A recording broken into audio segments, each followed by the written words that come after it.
to figure the feed costs for your feeder pig.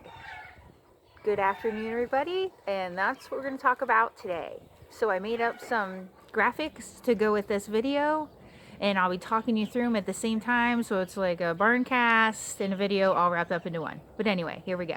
So for the first thing you need to think of for my calculations is that you're starting out with a 50-pound feeder pig. And I'll show you a video of some feeder pigs that we sold, and so you can compare them to the size of the pickup truck bed that they're in. But you want a 50-pounder or a little bit more. Some areas of the country, I have to admit, tend to sell a little bit lower weight feeder pig, and that's okay, but you'll be better off if you can do the 50-pound at least.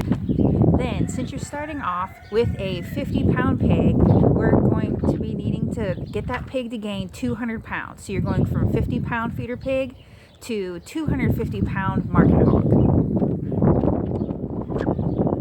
For that weight range of the 200 pounds that you need to gain, you're going to be using a 3.5 to 1 feed to gain ratio. And what that means is, don't let the math scare you here, we got it, it's really easy. That means that your pigs are going to need to eat 3.5 pounds of feed to gain 1 pound of body weight. So we'll keep that in mind. For up to 250 pounds of live weight, we're going to be using the 3.5 to 1 feed to gain ratio. Then the next thing we're going to need to know is feed costs. And I just looked online for local feed stores around here.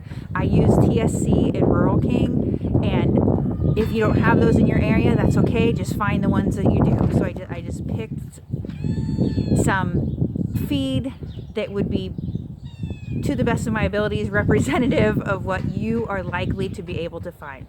So this is feed that you could just go in and pick up in 50-pound bags.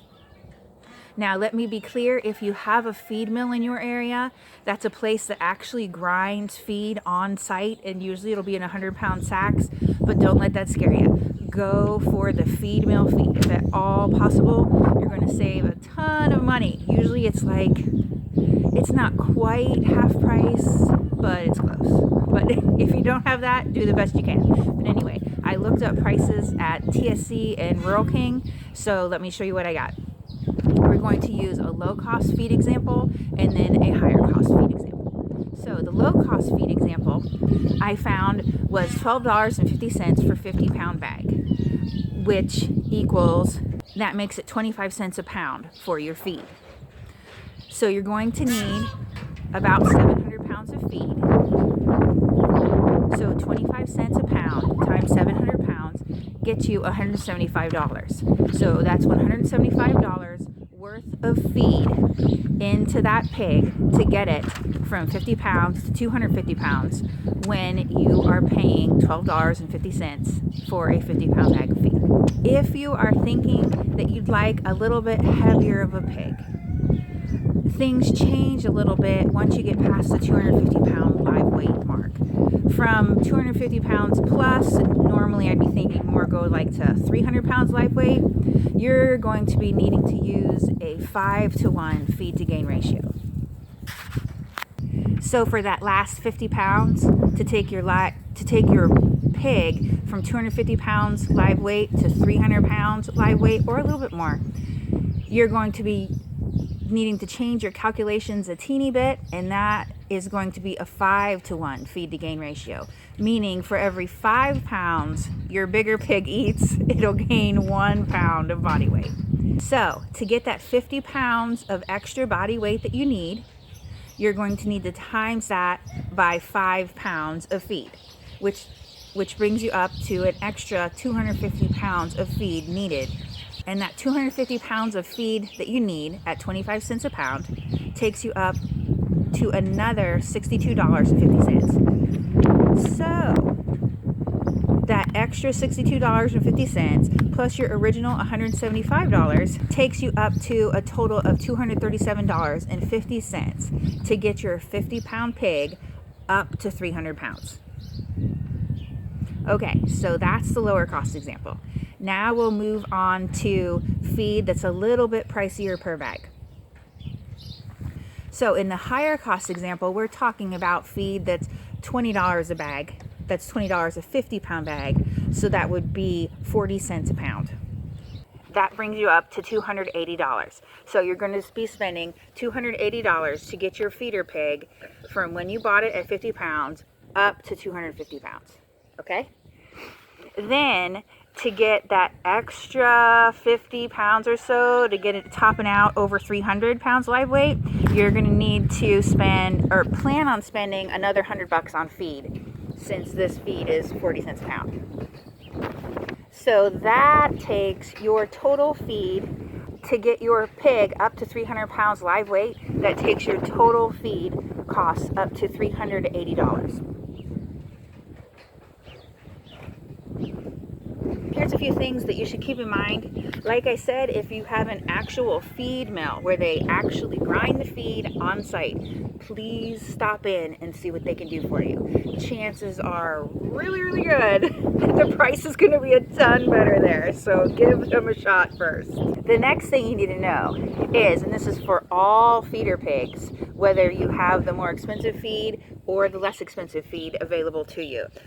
The smaller the pig you start off with, the more feed you're going to feed it. I mean, that's obvious, but you're going to need to feed. You're going to need to figure in a little bit more poundage. The other thing you need to know is, if you're starting off with a pig that's less than 50 pounds, you're probably going to need a higher protein percent feed, and that's going to be a little bit pricier. I can't imagine that you can get the higher protein feed for the $12.50 for a bag. It's that feed, until you get the pig up to the 50 or 60 pound range, is going to be a little bit more money than that. The next thing regarding feeder pigs, please, please, please only buy the good sized pigs. Never, never, never the runt. Runts take seriously half again longer and half again as much feed. I specifically did the data on a group of market hogs that I raised last summer, and the runt, I called her Spiffy, she was a mess. She was a cute little pig, but took tons longer and way more food. So don't go for the runt. I know how much you want to raise a feeder pig. I know it's super important to you, and I love that. But please do yourself a favor, not the runt. Get a good sized pig.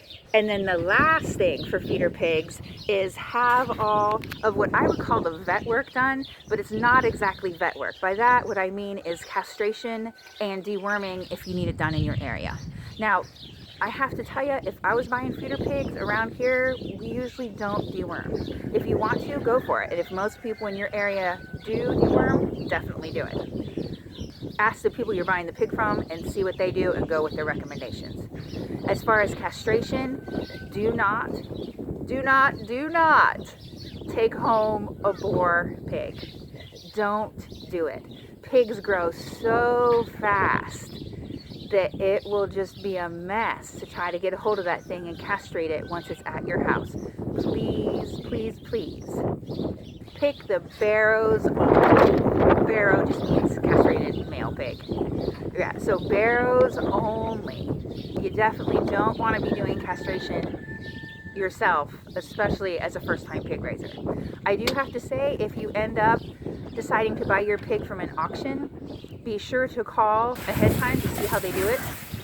And a lot, at least the auctions around here, offer these kind of services. So if you, as far as the deworming, if you want your pig dewormed, just have the vet on site do it for you. It's super easy.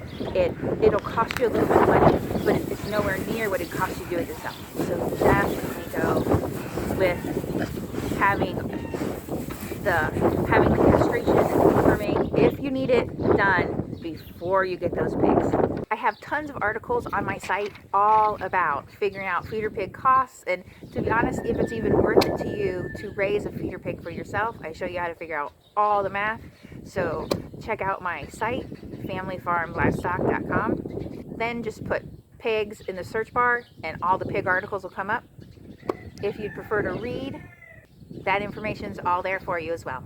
But anyway, so to wrap it up, for your feed costs, if you can get it at the lower end of things, you're going to be looking at $237.50. If you end up at the higher feed costs, it's going to be closer to $380. And once again, that's just for feed. So you want to plan on, you'll need a little bit of a pen or a fence. Then how, if you're using feeders, if you're using feed pans, you know, all that stuff too. And then of course the cost of the pig itself. But anyway, there you go. That's how you figure feed costs. You just figure up the price per pound and then times it out by the pounds. And if you are using a little bit different feed costs for your area than what I had here in this example, be sure that you adjust the feed to gain ratio for any weight that your pig is gaining after 250 pounds. Thanks for tuning in. Good luck with your pig.